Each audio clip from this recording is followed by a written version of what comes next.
Yeah, you just kind of hinted at the optimization of your roster, the positions to target. We're going to dig into those positions specifically, and we'll talk about where you go. Obviously, and I think most owners are aware of stacking, especially for DFS. Everybody knows you got to stack on daily fantasy. Is that also equally as crucial in best ball? Do you always make sure you force a stack within your drafts, or is it not as crucial? It is even more crucial, actually. It's very important to get those high upside shootouts. And I know the usual complaint or the question is that, well, what if the offense fails? Very true. That could happen. There's risk baked into everything. But again, to give yourself the most upside, you ask yourself in any situation in life, really, like, how do I be all in on this? When I win, how much or how do I really win? Not just toes in the water win.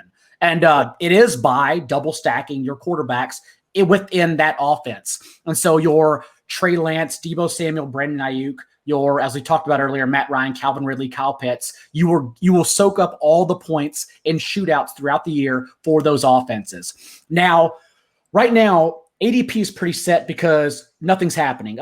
This next week and the final week of OTAs, by the way, until we take a month off for training camp, may jostle ADP a bit, but right now it's set. So really you don't want to find yourself reaching over ADP unless you know, for instance, it's wrong. Like Tannehill now, we talked about it earlier, is going to move up 2 rounds. So it makes sense that he's getting drafted 2 rounds above his ADP right now. But you don't want to reach because remember that everyone is getting that player at that ADP right now since it's set in stone. Thus, they have better players than you because they're drafting someone else 2 rounds before you took Tannehill, for instance. So, or someone else, not Tannehill. So yeah, it's just, you don't want to be caught reaching right now. But overall, that's really the structure and for stacking how it's happening. Absolutely. The offense or the one strategy I find myself, I've done about 5, 6 or so best ball manias, chucking it. I got to pay more attention to the 3-man, the smaller leagues, because I'm all about going for the milli. Like I need to also get a little bit smart with my investments here, my ROI. But I find myself landing early more than anyone else, Travis Kelce. Like the first few running backs, those really cemented workhorses, anywhere from like pick 4 on, I'm going Kelce because I know, my tight end position, I don't have to worry about that other than one late round guy that's going to fill in for a bye week. But I'm loading up on him. Then I load up on as many, a few running backs early and as many receivers as I can. And then Fitzmagic and those rushing quarterbacks, Fields, Lance. That's kind of been my philosophy. Take a bunch of stabs at the running backs, receivers after landing my sure thing at tight end with Travis Kelce or round 2 guy. If I don't get Kelce, I can get, Waller, Kittle, whoever that might end up being. That's kind of what I've been going for. Does more about the research and the optimization and all that stuff? Is that a terrible strategy, or what do you think about that?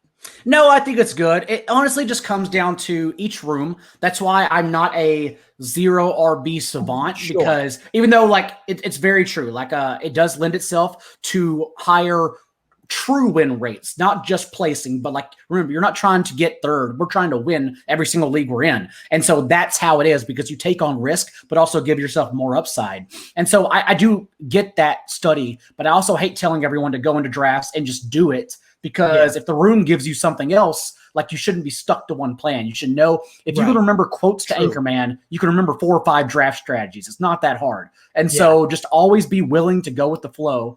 And so what I find myself doing typically, especially in the top 6 of drafts, is going that anchor running back strategy that I love. So you get your first to the top tier, then you hopefully Waller comes back to you. If not, you round out with 3, 4, 5 receivers to that point, because once again, quoting the studies of Mike Leone, Jack Miller, JJ Zacharyson, Sean Siegel of RotoViz, all those guys, you basically should have 4 or 5 wide receivers by the 7th round. And so I'm looking to go with that build every single time personally. But if the room gives me something else, if let's say an Aaron Jones slips to round 3 or 4 for some odd reason, I'm taking that and I'm quickly zigging when everyone else is zagging. So just depends.